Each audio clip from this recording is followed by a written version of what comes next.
Hi again. I hope you enjoyed my first reflective practice entry where I reflected on my experiences and vision of teaching at the early stages of my teaching education. I'd like to take you on a tour of my current visions and understanding of teaching as I approach the culmination of my time here at the Faculty of Education at UOIT in Oshawa.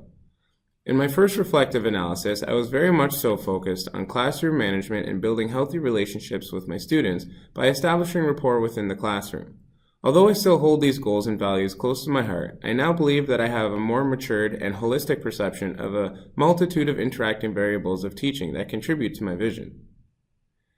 As I look back on my guiding questions and growth in mindset from the first semester until now, I can truly see substantial growth from having an undergraduate mindset of complete the work and go to truly understanding the reality and severity of my responsibility to teach students through passion and genuine care for their success.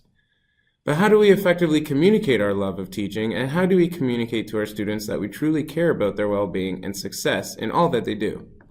I truly believe that answering these questions directly stems from the concepts and practice of knowing your student. During the spring semester, I had the privilege of being taught by Tricia Dwyer-Kuntz in our Teaching for Inclusion course, where she stressed the pedagogical importance around how truly knowing your students will open gateways for successful teaching. We spoke about how making teaching learner-centered can create a more relevant and engaging learning experience for our students, where the material becomes relatable and applicable to their everyday experiences. This really stuck with me, but we expanded upon this need and explored the issue of not just knowing our students, but how to best accommodate our students' needs.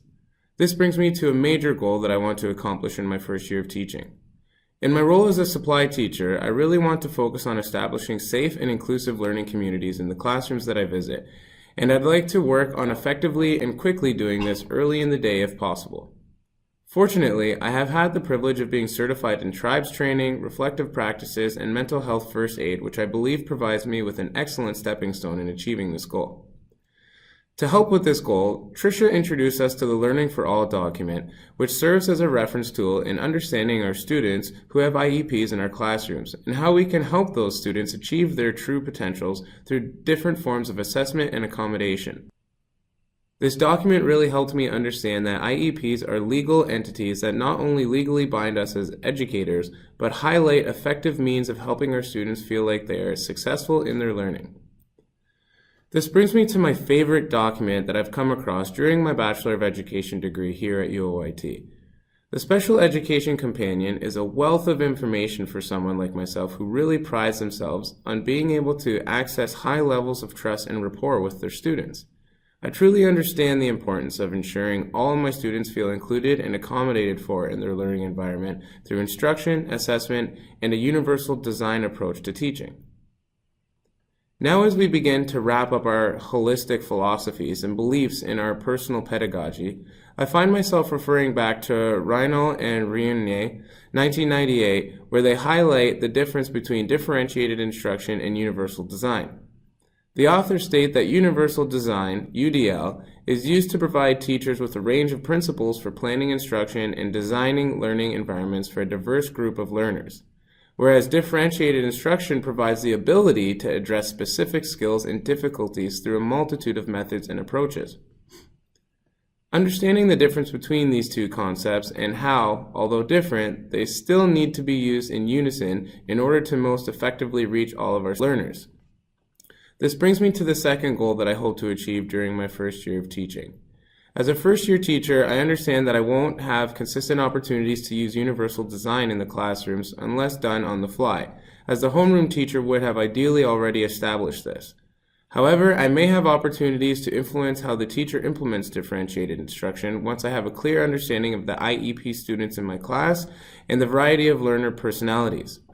In conclusion, regardless of the opportunities I am given to implement these practices, I really want to study how different teachers implement them in order to assess the effectiveness of their approach and how I can possibly improve the practices from my own experiences in the future. Aside from being someone that is dependable, passionate, student-focused, and well-trained to meet the diverse needs of my students, I have a personal goal that I project onto my students as well. This goal that I would like to achieve or work towards achieving during my first year of teaching focuses on helping my students in all forms of transition. I take pride in the level of training and certification I have been fortunate to accumulate during my time here at the faculty, from restorative practice, mental health first aid certification, and tribes training, to being trusted and respected enough by the faculty to create and implement a teaching and learning with a growth mindset conference for the first year teacher candidates to assist them with a multitude of transitions they'll be experiencing throughout their time with the faculty, where my colleague and dear friend James Dobson and I focus on the concept of professionalism. This final feat really encompasses my love for teaching and modeling success for learners of all ages from kindergarten to adulthood, and I want to focus on creating as much positive influence and wisdom each day I supply as possible. I absolutely believe that my vision of teaching has not changed, but evolved due to the extensive and flexible opportunities granted to me by my trusted colleagues and faculty, which is indicative of a supportive, safe, and healthy learning environment, which I intend to establish in all the classrooms I interact with. Thank you so much for taking the time to review my reflective analysis, and good luck in all of your future endeavors.